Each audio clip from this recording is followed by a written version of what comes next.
tomar en la parte inferior, porque de esa forma nos deshacemos de la fuerza de rozamiento. Si tomamos como eje de rotación o de oscilación el centro del disco, entonces nos deshaceríamos de la fuerza elástica, además del peso y de la normal. No, pero trabajar con la fuerza de rozamiento va a ser mucho más complicado que con la fuerza elástica. Entonces, por eso decidimos tomar en la parte inferior como el eje de oscilación y de esa forma nos deshacemos de la fuerza de fricción y trabajamos con la fuerza elástica, que esta fuerza elástica por la ley de Hooke va a ser menos K por X y ya es un buen paso para ir obteniendo esa ecuación diferencial que estamos buscando. Bien, sumatoria de torques. Entonces, esta sumatoria de torques es igual al momento de inercia del sistema respecto al eje de oscilación o de rotación que lo estamos poniendo en la parte inferior por la aceleración angular, alfa, en este caso la aceleración angular. El único torque que tenemos en el sistema es debido a la fuerza elástica.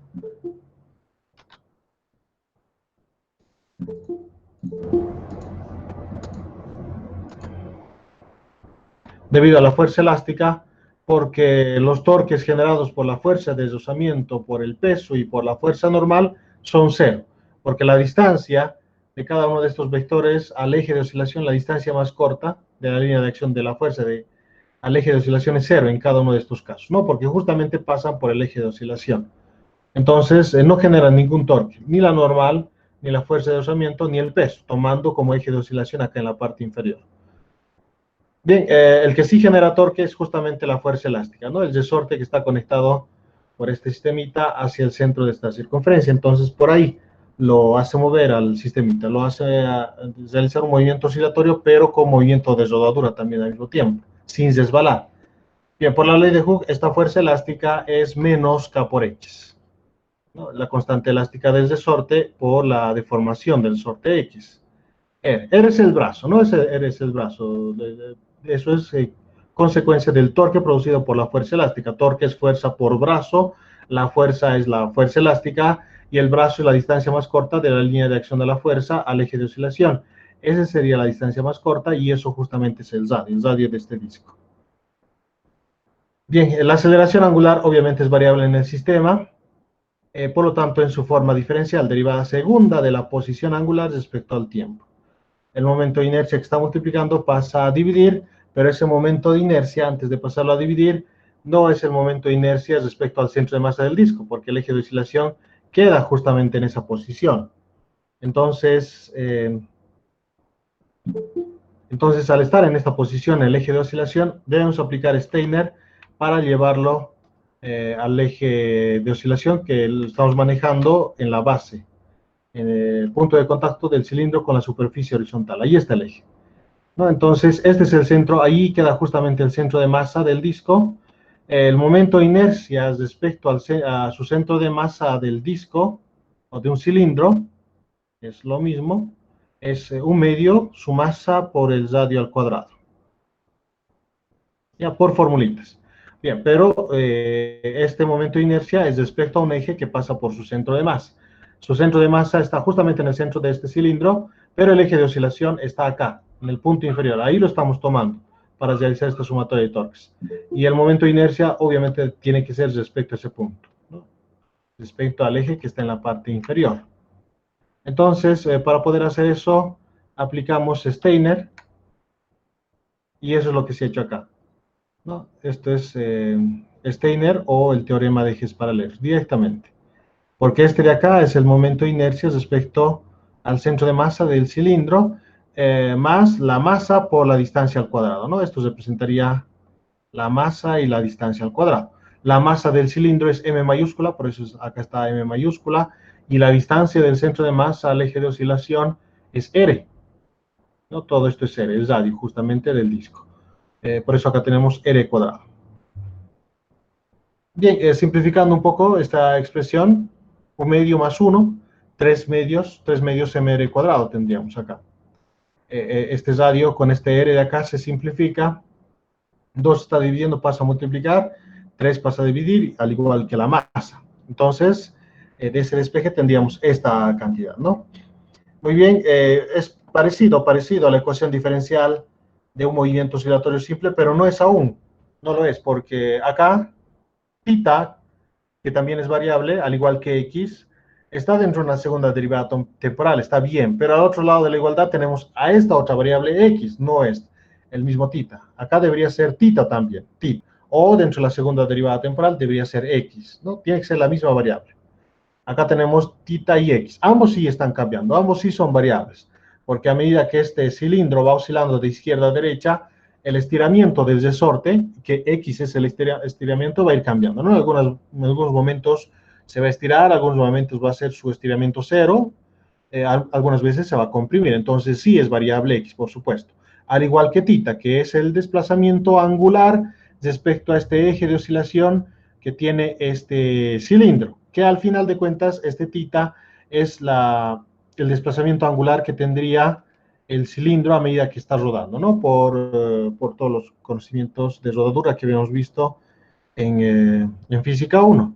¿No? Al tomar el eje de rotación, el centro del disco, ese es el desplazamiento angular θ.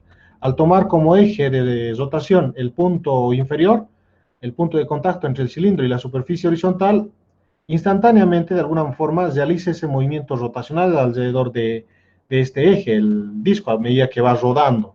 ¿No? Es como si instantáneamente tuviera este como eje de rotación. Entonces, el desplazamiento angular θ sería más o menos así, ¿no? Solo que esto cambia porque este eje de oscilación se va a ir moviendo a medida que esto también va rodando, ¿no? Por eso lo de instantáneamente.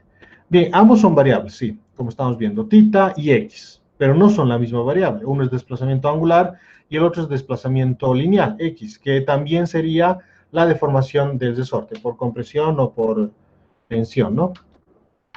Bien, pero ambos sí están relacionados. Ambos están relacionados con la definición de arco. Con la definición de arco. Entonces, analizando eso acá, tenemos el disco, tenemos su centro del disco o su centro de masa, y acá tenemos el punto de contacto, donde hemos puesto justamente el eje. Ya, acá es el eje. Entonces, luego de que se desplaza un poco el disco, rueda una cierta distancia, ¿no? Se desplaza una cierta distancia x, al mismo tiempo va a rodar una cierta distancia que también va a ser x, es decir, este puntito que teníamos acá que hemos tomado el eje, luego que hace un movimiento rotacional, un desplazamiento angular θ, ese puntito se va a levantar, porque recuerden que esto está rodando, no está resbalando. Hay movimiento de rodadura en el sistema, ¿no?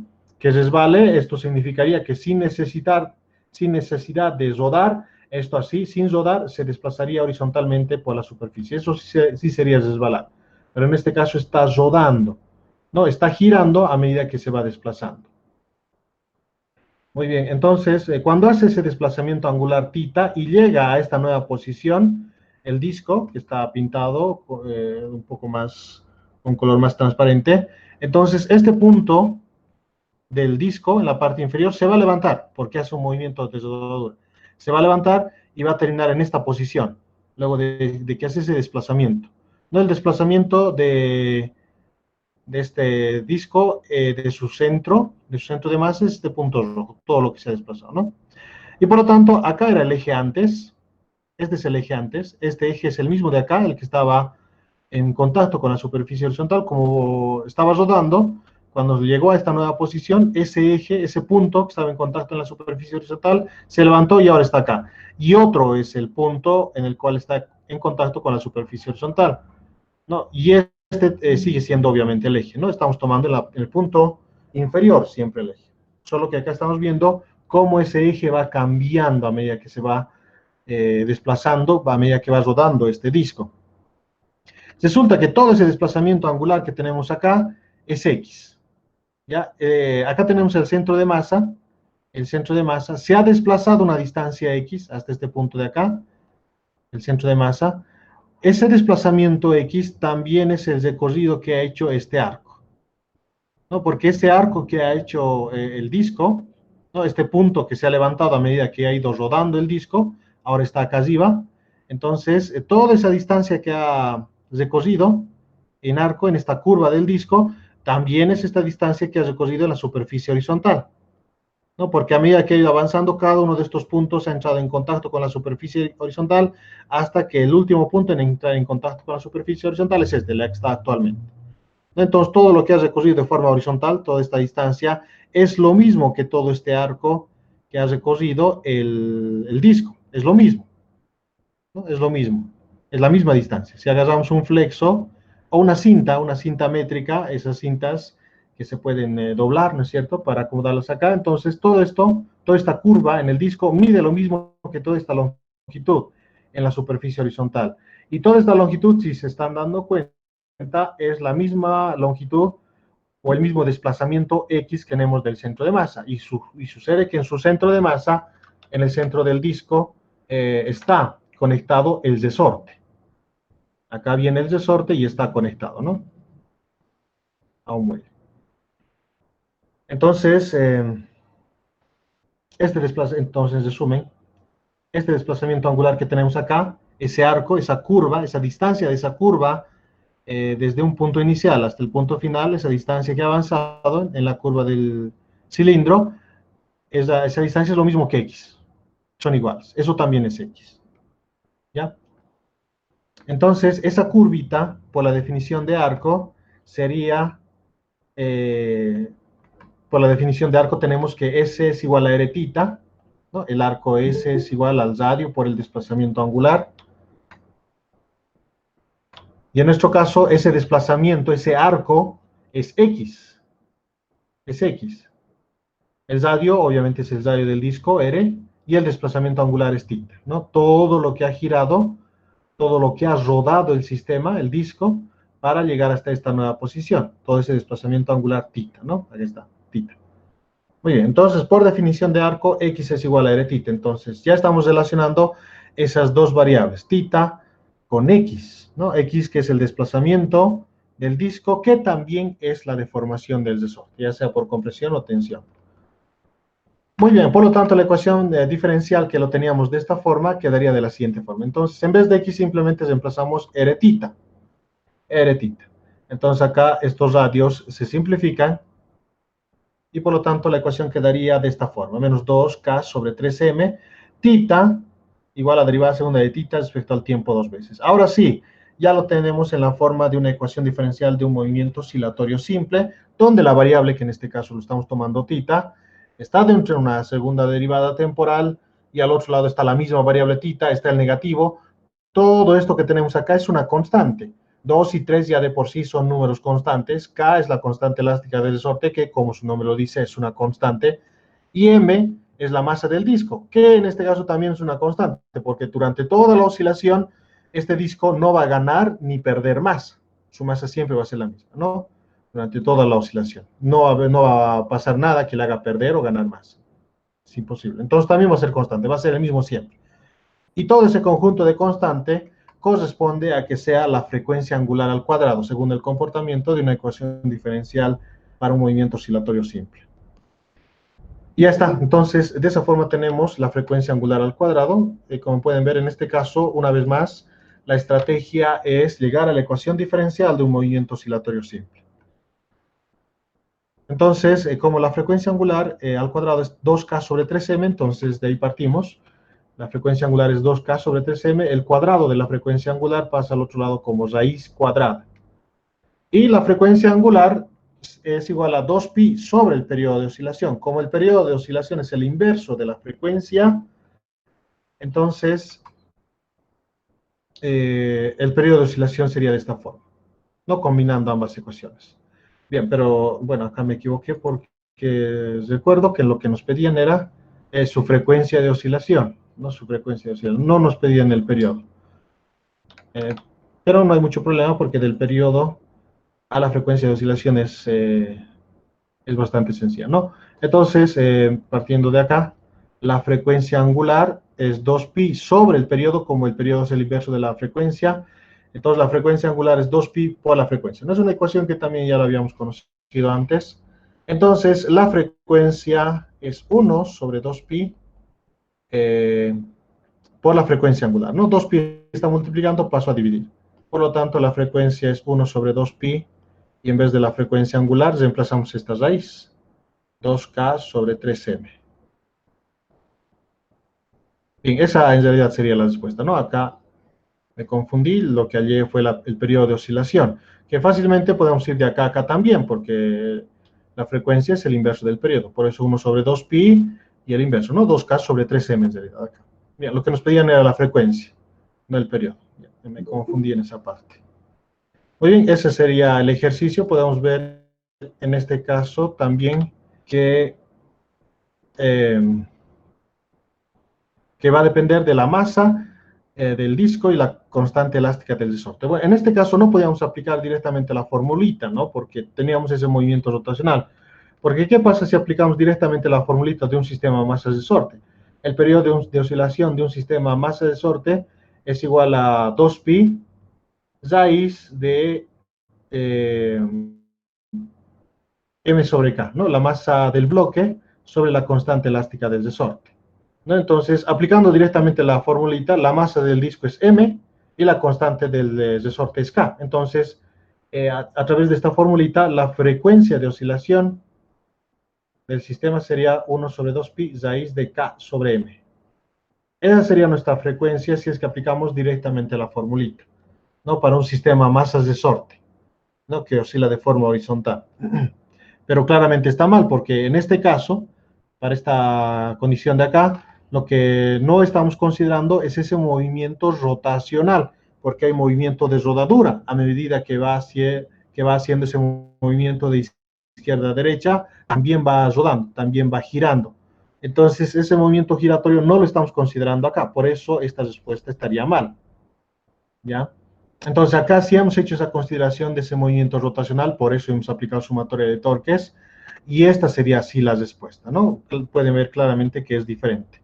Entonces, parecería ser un sistema masa de resorte nomás, porque va a oscilar de izquierda a derecha, pero hay que tener cuidado, porque ese movimiento rotacional hace que todo cambie, ¿no? Todo cambie, y por lo tanto la respuesta también cambiaría al final de cuentas, ¿no? 2 y 3 principalmente, lo que lo hace diferente, ¿no? Ese 2 y 3 va a dar como consecuencia, obviamente, diferentes números. Bien, es la respuesta. ¿Alguna pregunta o alguna observación que tengan en este ejercicio, jóvenes?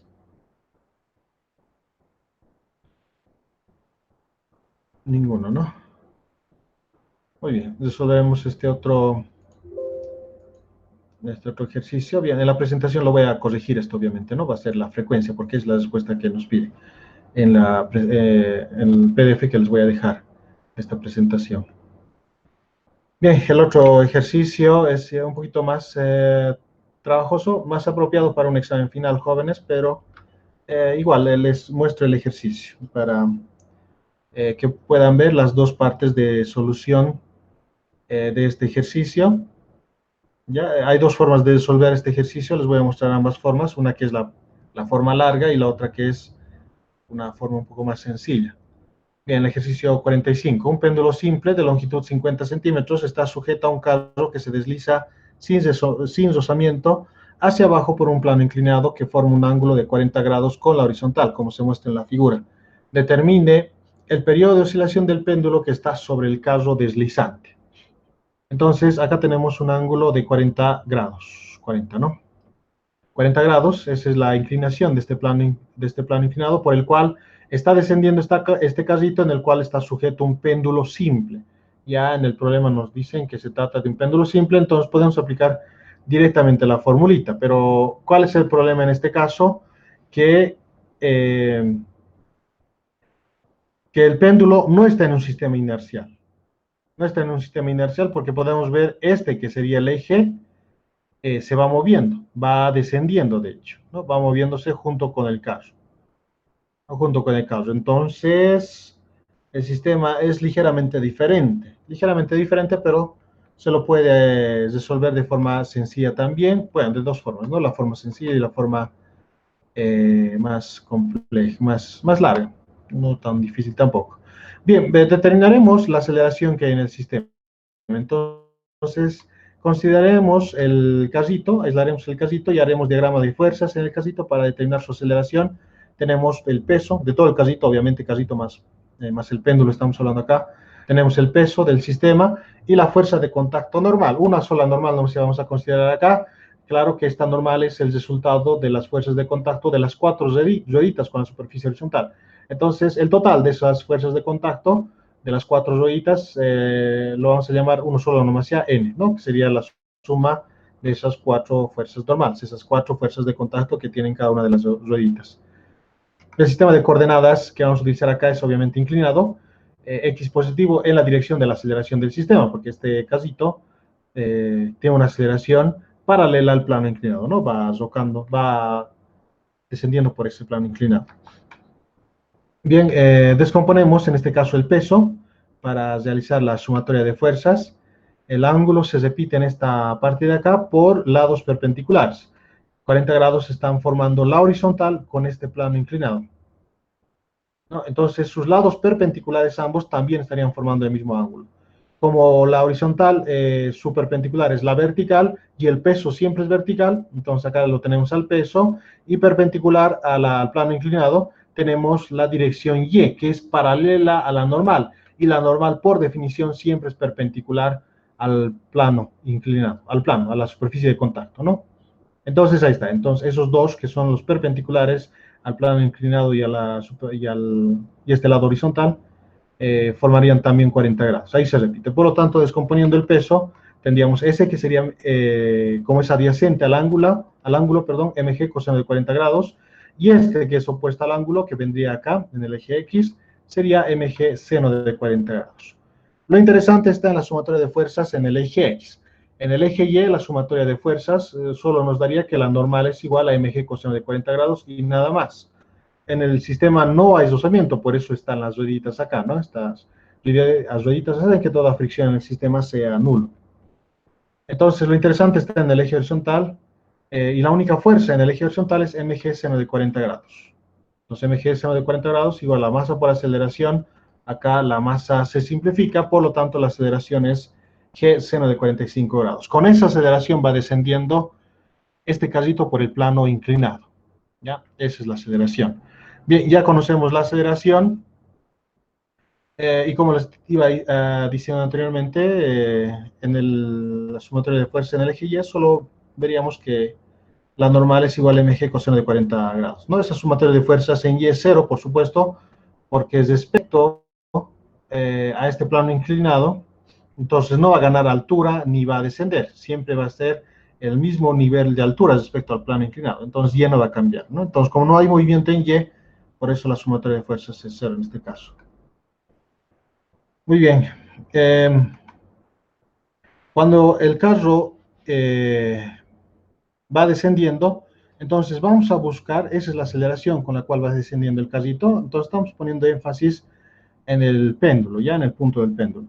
Entonces, cuando va descendiendo el carro, ¿cuál será la posición del péndulo en la cual esté en equilibrio? Es decir, en donde no oscila, esté ahí estático junto con el carro descendiendo, sin que vaya oscilando, obviamente, respecto al carrito. No, ese ángulo de equilibrio vamos a buscar, alfa, ya que en este caso estamos llamando alfa, ¿no? La posición en la que el péndulo no oscila, está en reposo respecto al carro, ¿no? Por ejemplo, si el carro no se estuviera moviendo, no estuviera descendiendo por esa superficie inclinada, ese ángulo alfa sería 0 grados, porque la posición de equilibrio de este péndulo es perfectamente vertical, se alinea con la gravedad, ¿no? Entonces, si el carro está en reposo, podríamos poner una cuña en ese plano inclinado de tal manera que no desciende el carro, está ahí en reposo, la posición de equilibrio de este péndulo simple es perfectamente vertical y eso implica que el ángulo alfa sería 0 grados. Esa es la posición de equilibrio. Pero debido a que va descendiendo el carro, cambia la posición de equilibrio de este péndulo simple. Es diferente. Bien, ese alfa estamos buscando justamente cuánto es. Bien, es algo sencillo, intuitivo, pero igual lo vamos a demostrar con ecuaciones que ese ángulo es, vamos a calcular cuánto es justamente ese ángulo, ¿ya? Que no les diré cuánto es porque para que quede un poco más claro, ¿no?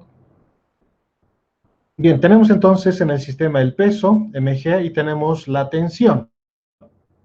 Ya recuerden, estamos buscando ese punto de equilibrio. Entonces, supongamos que es ahí el punto de equilibrio del péndulo simple, en esa posición está en equilibrio y no se mueve ahí. En esa posición no oscila respecto al casito, ¿no? Ni tampoco respecto a la vertical. A medida que va descendiendo el carro, ese péndulo simple, siempre va a estar ese ángulo alfa respecto a la vertical. No va a cambiar eso, porque ahí está en reposo. ¿no? Entonces, aplicamos una sumatoria de fuerzas y descomponemos en este sistema de cartesianos inclinados, ¿no? Donde estamos eligiendo la dirección X positiva justamente en la misma dirección que la aceleración, de tal manera que no hay una aceleración Y en nuestro sistema al elegir este sistema de referencias. Descomponiendo entonces las fuerzas, ya habíamos visto antes que el ángulo de ese plano inclinado se repite acá, 40 grados. Entonces en el eje Y teníamos acá mg coseno de 40 grados porque este vector es adyacente al ángulo y el opuesto que vendría acá, y en este mismo lado, mg seno de 40 grados. Lo mismo hacemos con la tensión. Acá la tensión lo estamos anotando F sub t, no lo estamos anotando directamente T mayúscula para no confundir con el periodo de oscilación, ¿ya? Tendrían la misma letra. Entonces, F sub t para la tensión. La tensión, entonces, se descompondría en el eje X y Y. Y tendríamos que averiguar cuánto es este ángulo para poder descomponerlos en X y en Y. Bien, resulta que ese ángulo es la diferencia entre el ángulo alfa y 40 grados, ¿no? Para verlo, expandimos esa cuerdita del péndulo simple, así realizamos una expansión y esta línea punteada oscura es esa expansión, esa continuación de esa línea recta, ¿no? Y alfa es el ángulo que está formando la cuerda con la vertical.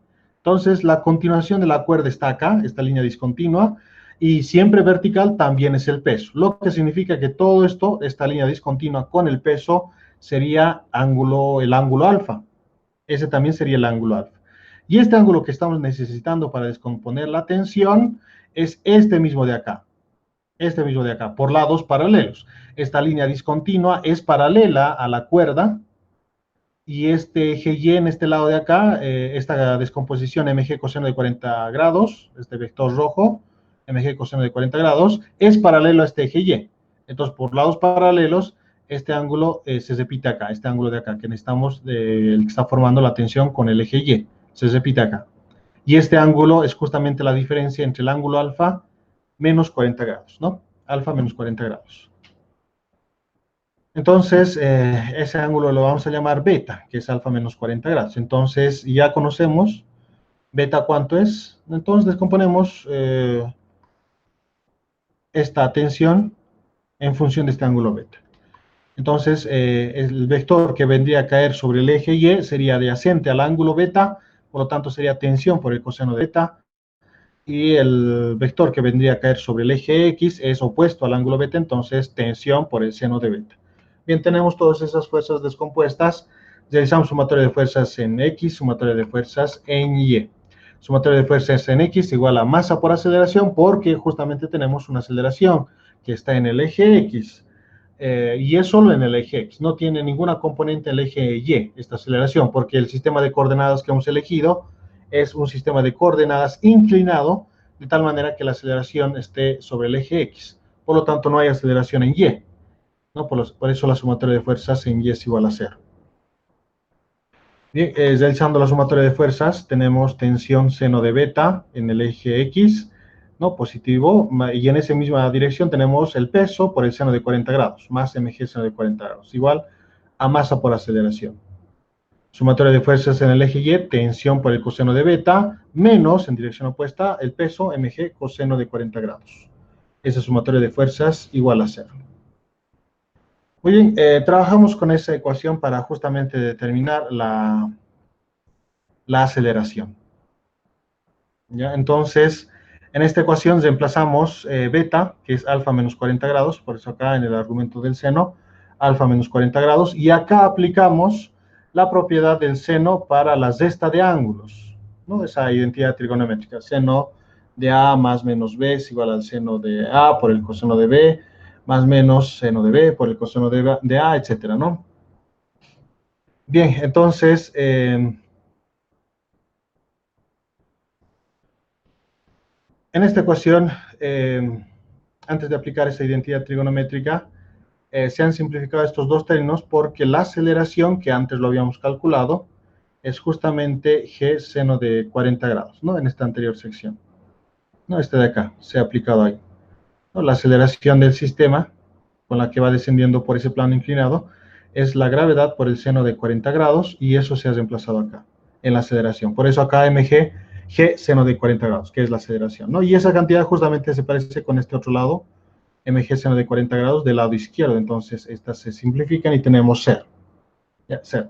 Bien, ahora sí, aplicando la identidad trigonométrica que les había mencionado, bueno, acá directamente la tensión pasa dividida a otro lado de la igualdad, 0 entre la tensión, 0.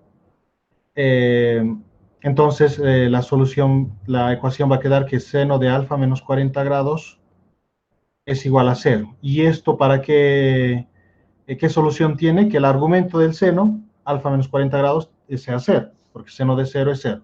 Bueno, por supuesto, hay más soluciones acá. Alfa menos 40 grados también puede ser 180 grados, es decir, pi. Seno de pi es también 0. Puede ser 2pi o 360 grados. Entonces, son muchas más las soluciones, ¿no? Pero estamos tomando la solución más simple y la más directa, en la cual el seno de 0 es, el seno de su argumento es 0, cuando su argumento es justamente 0, ¿no? Alfa menos 40 grados, 0. Entonces, de acá podemos ver que alfa es directamente 40 grados. Restando, pasa al otro lado de la igualdad a sumar. 40 grados, ¿no? Entonces, esa es la posición de equilibrio del péndulo simple en este sistema. Su posición de equilibrio, alfa, es 40 grados. Y fíjense que ese 40 grados es el grado de inclinación de la superficie inclinada, ¿no? Es el ángulo de la superficie inclinada. Entonces, la posición del péndulo simple también es 40 grados, es decir, que su posición de equilibrio estaría acá, ¿no? Porque eso es 40 grados. Eso es 40 grados. Ahí estaría en su posición de equilibrio. Acá lo he hecho diferente para que no sea tan obvio eso, ¿no? Que al final de cuentas sí es obvio, obviamente. 40 grados, ¿no? ¿Por qué es eso, 40 grados? Porque se repiten los ángulos por lados perpendiculares, ¿no? Este es 40 grados, el ángulo que está formando la superficie inclinada con este lado horizontal, y sus lados perpendiculares también estarían formando el mismo ángulo. Entonces, perpendicular al plano inclinado es esta dirección de la normal, si quieren, ese es perpendicular, está formado a 90 grados con el plano inclinado, y perpendicular a la horizontal es la vertical, ¿no? Y esta superficie horizontal es totalmente horizontal, entonces su perpendicular es la vertical. Entonces, si esos dos están formando 40 grados, sus lados perpendiculares también estarían formando 40 grados. Es decir, ese ángulo también es 40 grados, ¿no?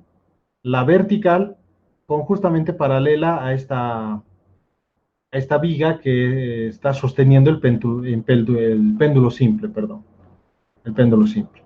Pues en este caso lo he dibujado de esta forma, ¿no? Eso sería 40 grados. En esta siguiente presentación eso queda más claro, ¿no? Entonces, ahí está, es 40 grados por lados perpendiculares, ¿no? Esto de acá es el 40 grados, el ángulo que está formando este plano inclinado con la horizontal, y sus lados perpendiculares también estarían formando el mismo ángulo, ¿no? Su perpendicular a la horizontal es la vertical, perpendicular al plano inclinado es este de acá, ¿no? La dirección de la fuerza normal, si quiere, quedaría ahí. Entonces, esos dos también están formando 40 grados. Entonces, ahí es la posición de equilibrio del péndulo simple. Cuando va descendiendo el casito por ese plano inclinado, el péndulo simple en su posición de equilibrio se encuentra ahí, ¿ya? Justamente en esa posición va descendiendo el péndulo simple junto con el carro, y el péndulo simple sin moverse. Ahí está su posición de equilibrio, ¿no? Obviamente, si estamos acá en el carro observando el péndulo simple y nosotros descendiendo junto con el carro, entonces nosotros lo vemos al péndulo simple sin moverse. Ahí su posición de equilibrio, a 40 grados. Bien, obviamente cuando detengamos el carro, pongamos acá una cuña o algo que evita que el carrito se vaya desplazando, obviamente la posición de equilibrio va a ser totalmente vertical de ese péndulo simple, ¿no? Nada lo está sujetando acá, este eje de oscilación, este eje en el punto superior es libre, ¿no? El péndulo va a actuar como plomada y se va a alinear con la gravedad o con la aceleración total, que es lo que conviene pensar en este tipo de problemas de esa forma. Bien, calcularemos ahora cuál es el periodo de oscilación. Haremos lo mismo.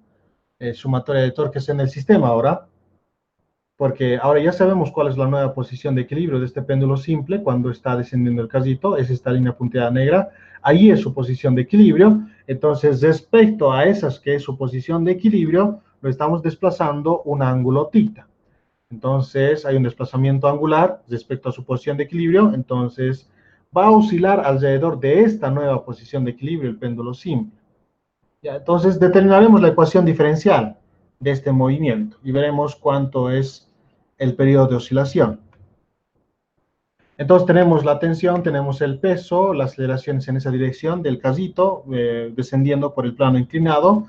Y cuando tenemos, en este caso lo estamos analizando en un sistema no inercial porque está acelerado el sistema.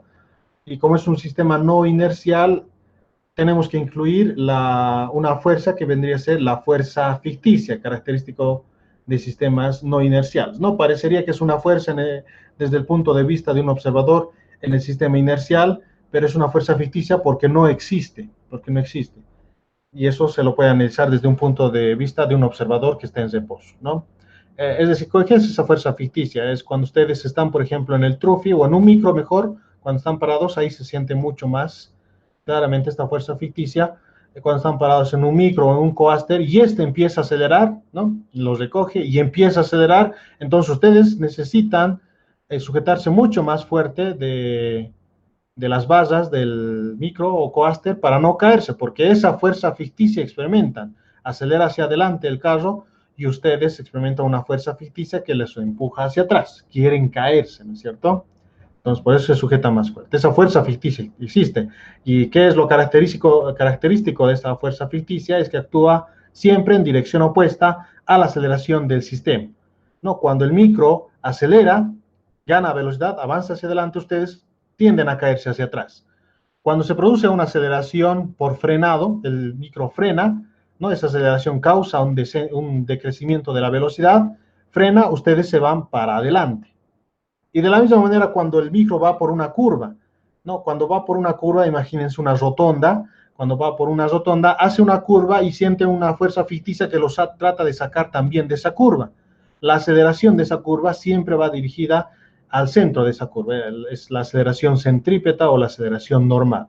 Y ustedes experimentan una fuerza ficticia en dirección opuesta a la aceleración normal. ¿Se entiende, no? Es decir, cuando están en un micro, no, bueno, pensemos que esto es un micro y están parados acá, entonces el micro empieza a acelerar, empieza a ganar velocidad, empieza a avanzar y ustedes experimentan una fuerza justamente en dirección opuesta, que los trata de hacer caer para atrás. Y de la misma forma, si el micro empieza a frenar, cuando empieza a frenar, reduce su velocidad, eso implica que existe una aceleración en dirección opuesta a la velocidad, ¿no? Entonces, cuando empieza a frenar, ustedes experimentan una fuerza que los empuja hacia adelante. No, si frena de golpe, entonces seguramente van a salir volando por la ventana. ¿No? Van a experimentar una fuerza que los ha sacado del auto y las ha lanzado por la ventana. ¿No? Eso es lo que experimentarían. Y de la misma manera, si estuvieran en la curva. Si se dan cuenta, esta fuerza ficticia siempre actúa en dirección opuesta a la aceleración del sistema.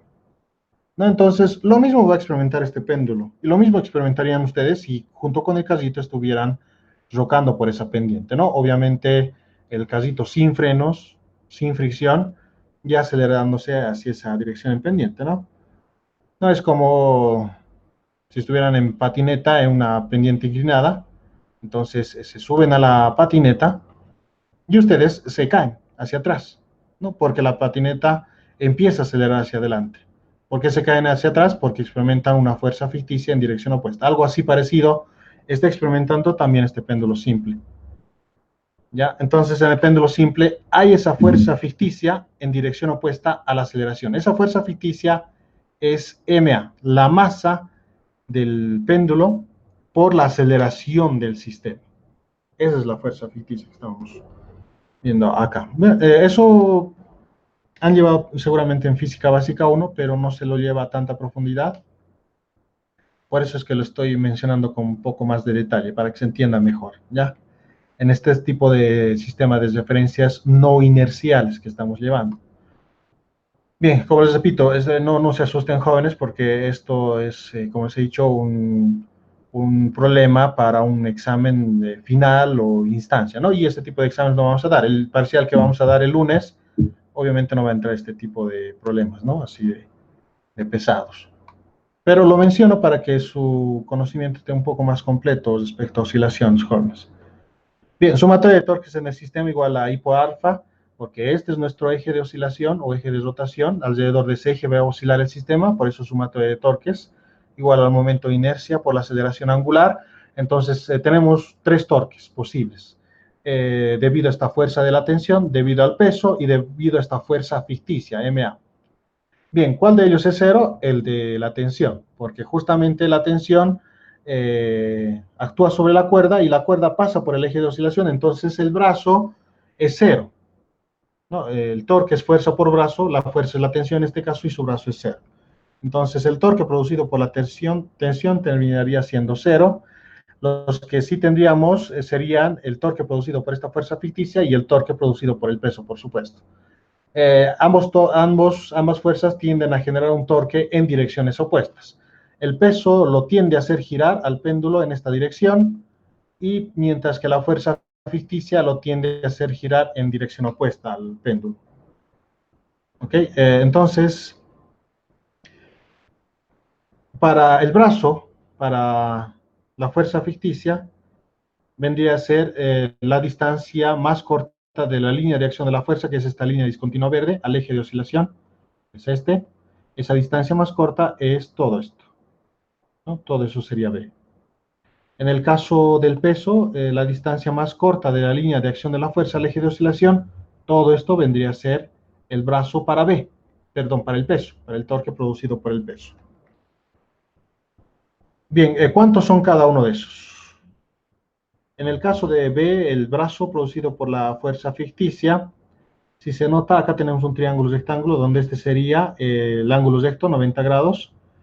Entonces sería la longitud de la cuerda del péndulo por el coseno de tita. ¿Ya? Por el coseno de tita. Vamos a usarlo, todo esto que he escrito, para que se note mejor, ¿no? Bien, entonces el de la fuerza ficticia, este sería el brazo, como lo vamos a hacer con verde. Este sería el brazo. Fuerza por brazo, la fuerza es la fuerza ficticia, M por A, y el brazo es L coseno de tita. ¿No? Como se había dicho, todo esto, la distancia más corta del eje a la línea de acción de la fuerza, B, todo eso es. Acá se nota el triángulo rectángulo que tenemos, ¿no? En ese triángulo rectángulo hemos hecho el análisis. B. Entonces lo borramos todo eso y aplicamos lo mismo para el peso. Todo esto es la línea de acción del peso, este es el eje de oscilación y la distancia más corta es esto.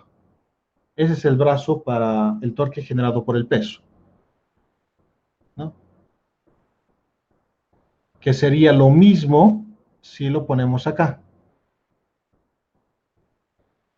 Si lo ponemos ahí. Ese también sería B. Es la misma distancia, es la misma longitud, B, el brazo. Entonces acá tenemos un triángulo rectángulo donde todo este ángulo que tenemos acá es tita más 40 grados. Tita más 40 grados.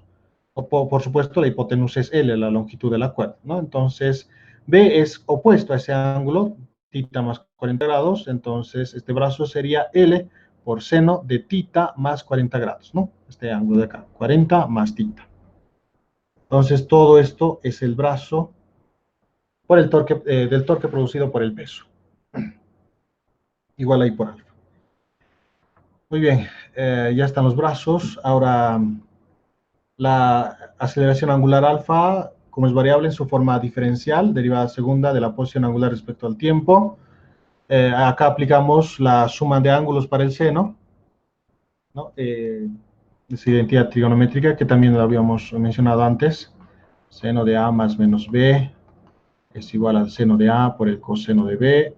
Dependiendo, estamos utilizando más o menos seno de B, coseno de A, ¿no? En este caso, A es tita más y B es 40 grados. Entonces, seno de tita, coseno de 40, más seno de 40 por coseno de tita. Eso se ha aplicado acá.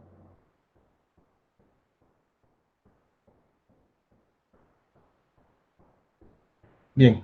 Entonces, entrando a multiplicar el peso dentro del corchete, obtenemos esta relación. Igual, la estrategia es la misma, jóvenes, llegar a la ecuación diferencial de un movimiento oscilatorio simple. Bien, entonces, reemplazando la aceleración que antes habíamos visto por G seno de 40 grados, que antes ya lo habíamos calculado en esta parte de acá, otra vez haciendo utilidad de esta aceleración, G seno de 40 grados, los reemplazamos acá. Entonces, resulta que acá tendríamos MGL coseno de tita seno de 40 grados. Y justamente esto de acá es lo mismo, MGL seno de tita, perdón, este de acá, MGL seno de 40 grados coseno de tita, ¿no? Esto de acá terminaría siendo lo mismo que esto de acá, reemplazando esta aceleración por G seno de 40 grados. Serían lo mismo y son de signos opuestos, por lo tanto, se simplifican al final. Y solo nos queda esta ecuación de acá, MGL seno de tita coseno de 40 grados. Bien, ya casi está. La variable, que en este caso es tita, está dentro de una segunda derivada temporal. Al otro lado de la igualdad tenemos la variable, sí, acá está, tenemos a tita, pero está dentro de un seno. Bien, eso ya lo sabemos solucionar, ¿no? Para que este seno de tita sea simplemente tita, ¿qué hacemos? Que tita sea bien pequeño, tanto que al cubo ya sea despreciable, ¿no? Eso ya lo habíamos aplicado antes. Entonces, lo mismo aplicamos acá. Entonces, en vez de seno de tita, con esta aproximación vamos a tener simplemente tita. Y toda la constante que le va a acompañar va a ser MGL coseno de 40 grados. Y el momento de inercia, ¿no? Entonces, el momento de inercia pasa a dividir, o utilizamos el momento de inercia de una partícula puntual, masa por el radio al cuadrado. La masa del péndulo es m. No, acá vemos tita, se ha convertido, seno de tita, simplemente se ha convertido en tita. El momento de inercia, masa por el radio al cuadrado para una partícula puntual, porque así es un péndulo simple. Su masa es m y el radio sería la longitud de la cuerda, L cuadrado, por eso acá. Entonces, m se van, este cuadrado con este L se va, un L nos queda en el lado derecho de la igualdad, pasa a dividir y tendríamos esto.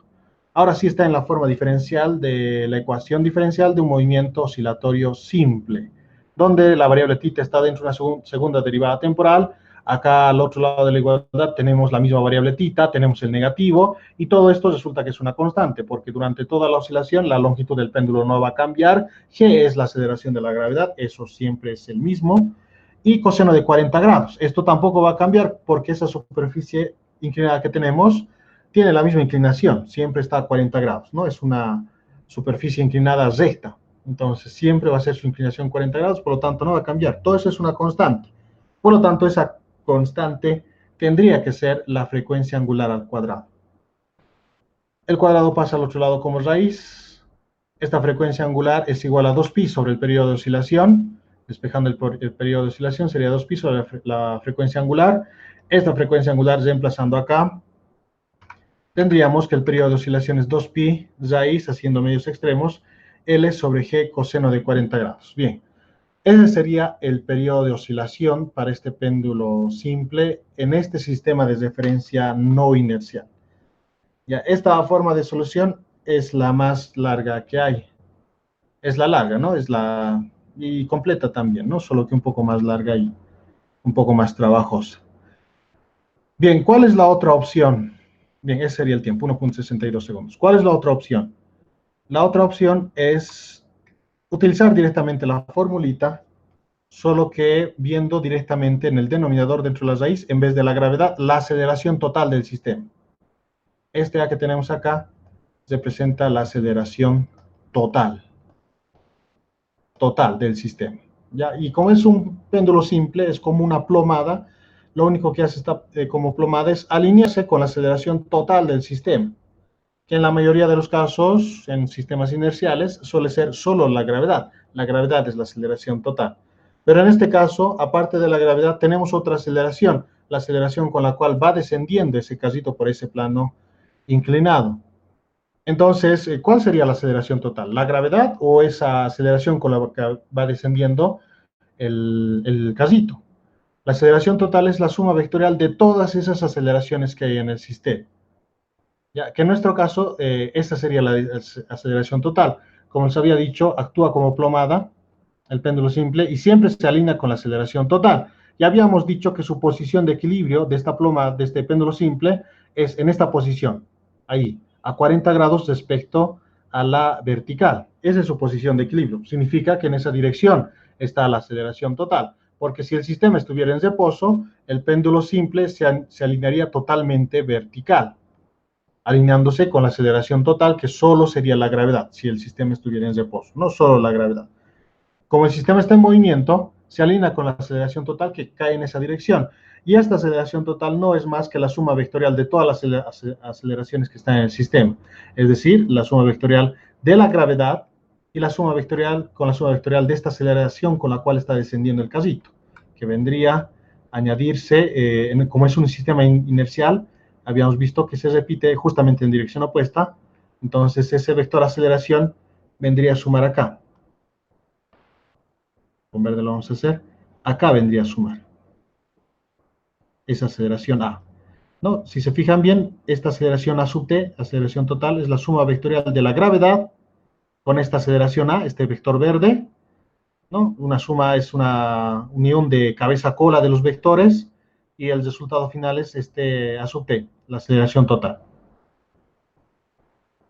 No, acá estamos dibujando esa suma de vectores de esta forma, ¿no? Primero la aceleración A, sumado a la gravedad, y el resultado total es esta aceleración A sub t, aceleración total. Donde acá tenemos un ángulo recto, el ángulo de 90 grados. Este es un triángulo rectángulo. Entonces, esta formulita para el péndulo simple es más cómodo verlo de esta forma. En el denominador la aceleración total, que en la mayoría de los casos suele ser solo la gravedad, pero en este caso, como tenemos un sistema no inercial, la aceleración total simplemente es la suma vectorial de todas esas aceleraciones que hay en el sistema. No, la gravedad y esta aceleración del casito, que por supuesto lo estamos poniendo acá en dirección opuesta porque es un sistema no inercial. No, claro, desde un observador en reposo, de esta forma se mueve el casito, esta es la aceleración que tiene, ¿no? Pero un observador en el casito, ¿no? En cuanto empiece a descender, este péndulo lo va a ver irse hacia atrás y su aceleración es hacia atrás, por lo tanto. Así lo va a ver un observador que está en el casito. Y este observador es no inercial porque está dentro de un casito y no está en reposo, ¿no? Está en movimiento acelerado, por eso es no inercial. Bien, entonces, como tenemos un triángulo rectángulo, ya sabíamos que esto es 40 grados, ¿no? Ese ángulo en nuestro caso, donde se repite acá por lados perpendiculares, otra vez, ¿no? Perpendicular a la horizontal, la gravedad, que siempre es vertical, perpendicular al plano inclinado, en este caso estamos viendo que es la aceleración total. Ahí se repite el ángulo de 40 grados, por lo tanto, la aceleración total, ¿cómo sería? Aplicando coseno a este triángulo rectángulo que tenemos acá. Coseno de 40 grados, cateto adyacente, A sub t, sobre la hipotenusa, que vendría a ser la gravedad, ¿no? Coseno de 40 grados igual a sub t sobre g, cateto adyacente sobre la hipotenusa. Por lo tanto, la aceleración total es g coseno de 40 grados. Y ya está, de esa forma hemos determinado la aceleración total y eso lo reemplazamos acá en la formulita, por lo tanto el periodo de oscilación es L sobre la aceleración total, que es g coseno de 40 grados. Y listo.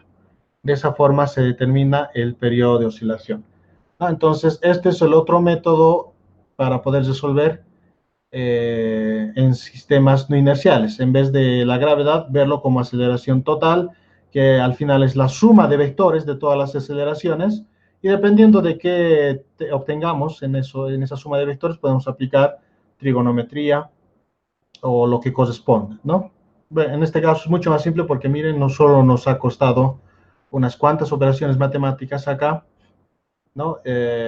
Y en cambio, haciéndolo por los otros métodos, teníamos que hacer toda esta suma de torques, sumatoria de fuerzas, etcétera, ¿no? Entonces,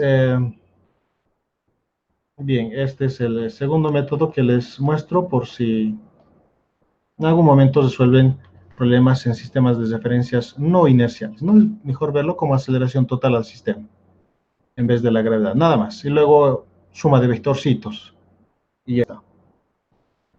Muy bien, eso sería en este ejercicio resuelto por estos dos métodos. ¿Alguna pregunta o alguna observación, jóvenes?